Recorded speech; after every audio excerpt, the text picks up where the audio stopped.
Welcome to PlayStation News, Rumours and Leaks. Let's take a look at what's been happening over the last few days in the world of gaming. Documents leaked by Insomniac game hackers reveal that Sony Interactive Entertainment might close another one of its PlayStation studios. Sony apparently announced an impending closure as recently as November the 9th, but there's no word on whether those plans have changed or not.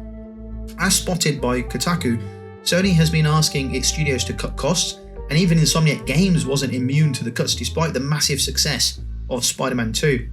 At one point, Insomniac discussed cutting between 50 to 75 people strategically. I mean, to be fair, most of them will be contractors rather than permanent employees, and this is standard business practice where you bring in contractors to bump up your headcount, increase the production output, and then as you move on to the next phase in your project, you let your contractors go. That is the nature of contracting. But there's no word on whether those plans have changed or not from Sony or Insomniac.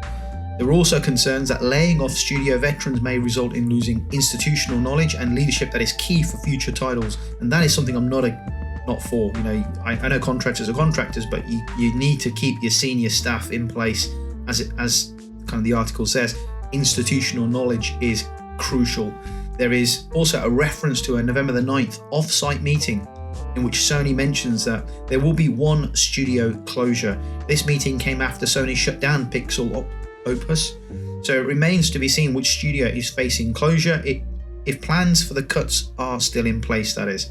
Very, very interesting to see which other studio is going to be closing. Some people are speculating that it might be Media Molecule that might be on the chopping block. Despite being an acclaimed developer, the studio hasn't released a high-performing title in recent years. Its ambitious endeavour, Dreams, didn't fare well either, despite positive reviews. Now Sony closing studios is not new. They've always closed studios that haven't delivered, going back to the PS1 era through the success of the PS2 and the PS4 consoles. Studios have always come and gone. The question here is, which studio is it going to be? Considering how much money has been spent on Bungie, and the studio is continuously hemorrhaging money, in all seriousness, I wonder if closing Bungie was discussed at that off-site meeting. Of course it's not going to happen. They've only just recently spent $3 billion on the damn studio, but I bet that question has come across many of the senior executives' minds. What if we closed Bungie down? So I don't think it's going to be Bungie, but a smaller studio like Media Molecule, that makes more sense. It is a crying shame for them. Of course, Dreams is pretty good. I've tried it before a number of years ago. You never want to see studios close this day and age, but when costs are spiraling out of control, I do understand why Sony would be making such moves. Moving on, the LinkedIn profile of a former Bend Studio employee seems to be corroborating rumours that the developer is or was working with Naughty Dog on an unannounced project. Neither of the two studios ever officially confirmed what they were co-developing, but the doomed Last of Us multiplayer was once rumoured to be their joint project. As shared on Reddit, the profile in question belongs to former gameplay animator Adam Lawson. He is a senior gameplay animator who was employed by Sony Bend from January 2020 to April 2022. His profile specifically mentions that he worked on a game with Naughty Dog to prototype and create content on an unannounced project. But in the same job description, he also separately lists one of Naughty Dog's projects and one Sony Bend project as games he worked on. Bend Studio has never alluded to what it's working on and has only previously confirmed that it has a new game in development. Beyond this, we have no confirmation of anything. It's possible that during Lawson's employment, Ben was merely assisting or seeking assistance from Naughty Dog. If reports of the PlayStation developers working together on The Last of Us multiplayer are true, this collaboration may have ended a long time ago, and unfortunately for us, is something we are probably never going to see, which is an absolute crying shame. If you like the video so far or find the video interesting or informative, then do me a favour guys, hit that like and subscribe button. That really helps out the video a great deal. If you want to support me as a content creator, consider dropping me a super sticker or a super thanks.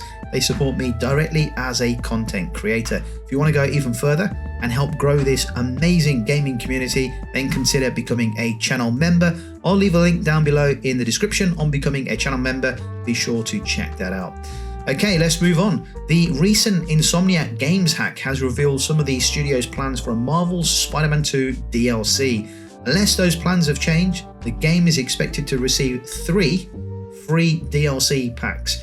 I did cover some of this on another video recently talking about everything we know about the Insomniac hack. Be sure to check that out when you get a moment. The 3 DLC packs mentioned in an internal Insomniac Games presentation are called Beetle Infestation, Extreme Carnage, and Spider-Verse Anomaly.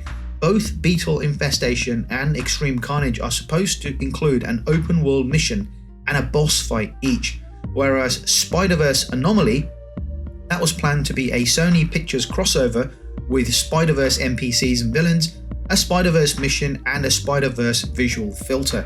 It's unclear if these plans have changed since. The leaked roadmap of Insomniac game titles does not include information on DLCs and add-ons, but it does reveal a Venom spin-off similar to Miles Morales that'll tie both Spider-Man 2 and the future Spider-Man 3 titles together. There are 3 concept images also available on Reset Era of the Spider-Man 2 DLCs that are included in the leaked presentation. Some websites have reported that Insomniac plans an online mode for Spider-Man 2, but so far there's been no confirmation of this. We know long-term Insomniac Games will be looking at their plans and the roadmap since the hack, and that long-term vision will probably change. In fact, you can probably bet your house on it, it probably will change. Short-term, however, hopefully their plans of releasing the 3 DLCs for Spider-Man 2 have not been impacted. I'm really looking forward to getting back into the Spider-Man 2 world with the DLCs. Hopefully we get them throughout 2024. Let me know your thoughts on the hack and the DLCs for Spider-Man 2. Really interested to understand what you guys think. But that's going to do it for the video, guys. Thank you for watching. Do me a favor whilst you're here, go ahead and hit that like and subscribe button, and I'll catch you on the next PlayStation news, rumors, and leaks video.